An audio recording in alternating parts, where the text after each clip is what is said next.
What's going on, everybody? What's going on? Elemental astrology update. We got a lot that has been shifting and changing, so stay tuned, family. Stay tuned. So currently, the moon is now in Pisces. We are at the ending cycle of our subconscious mind. Now, we do have a full moon in Aries coming up November the 5th, right?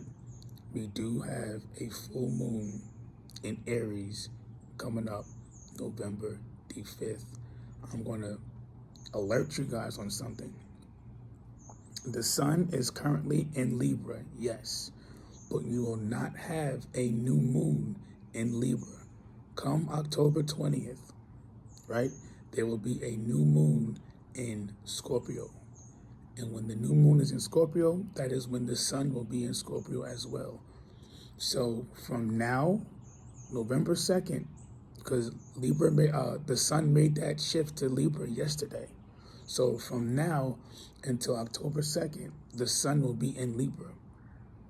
And then it'll be in Scorpio following the new moon in Scorpio, October 20th. Giving you guys that heads up so you guys know what's going on. And also, as you've seen in the beginning, there has been a shift. Saturn is in Aquarius. It's not going to be there for a long time because Saturn was in retrograde with Pisces. So, planets are doing what they want to do right now and jumping back and forth. Mercury is in Scorpio, retrograde coming up November the 10th. And also Jupiter in Gemini, retrograde coming up November the 12th. Venus is still in Virgo, Uranus is still in Taurus retrograde, and Chiron is still in Pisces, and Neptune is still in Pisces. Pluto is still in Capricorn. Ceres is still in Cetus. Pallas is still in Aquila. Juno is still in Ophiuchus, and Lilith is still in Aquarius. So, yeah, man, we got a lot of stuff going on in the skies, man. And to introduce you guys again and tell you just a little something about Cetus the Whale, which is the 14th zodiac. So Cetus the Whale has a double rulership of Neptune and a hint of Saturn. And Cetus the Whale is the keeper of primordial memory. Right? Cetus the Whale is the keeper of primordial memory. So if you hear people speaking of primordial and stuff like that, they may know a little something about Cetus the Whale. They maybe. Might want to test them, to see what they know. And Orion, the 15th zodiac, with also a double rulership of Mars and Mercury. And Orion is all about he's the projector of creative will and fire. Creative will and fire. That is what Orion is all about. And the more we dig deeper into these, Cetus the Whale, Orion, Juno, Pallas, Lilith, and Ceres, the more we dig deeper into them, the more you'll see why they're so important within our abilities and learning more of our body. This is the key of knowing thyself, by knowing all of ourselves, not just, the basics. It's time to go in depth with our being and do something new for the collective, man. You know what I mean? Expand, elevate, and grow. We are digging deeper into the 88, the constellations, our body, studying ourselves, studying our abilities, and knowing that there's more to us than just basic kinesis. You know what I mean? Like telekinesis, pyro, hydro, electro. There's more to it than just that. We have different variations of move sets and abilities. Whenever those psyche drives, aka planets, are shifting into new elements, we still have our same powers, right?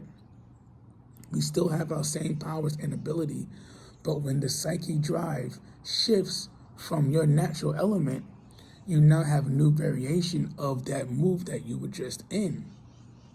You know what I mean?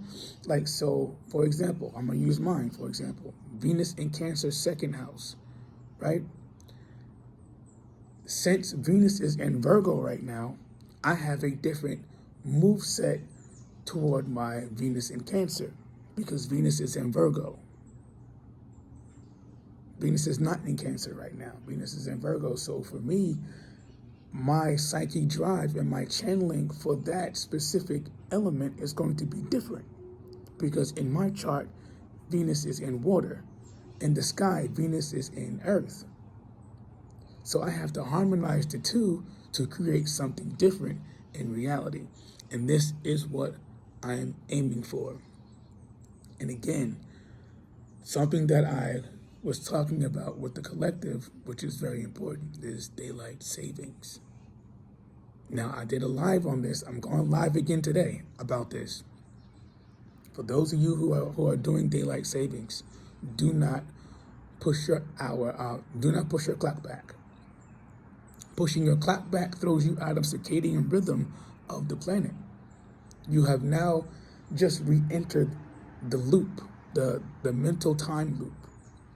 Whenever you put your clocks back, you enter the time loop. I've cracked the whole thing of daylight savings, not with the whole Germany and stuff like that. No, on a deeper level, like the Bermuda Triangle, the Dragon Triangle, and the Spirit Triangle. That is what keeps our grid as a collective. And I have the exact coordinates to that Spirit Triangle that is hidden in Antarctica. You know what I'm saying? So if we are serious about creating change, we have to really create change. Finding this spirit pyramid will change the game for real.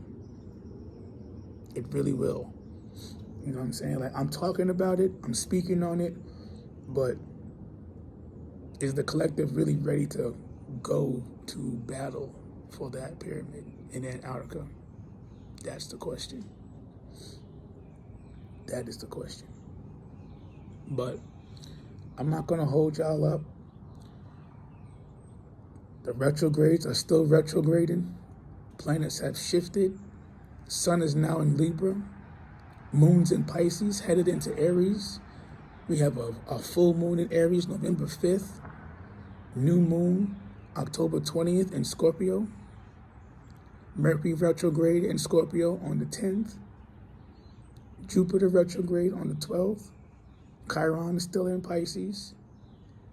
Neptune still in Pisces. Saturn made a interesting shift back to Aquarius for a short moment, and will make its way back to Pisces. But yeah, man, there's a lot going on in the skies. Stay tuned. Stay tuned. Intergalactic Communications, signing out.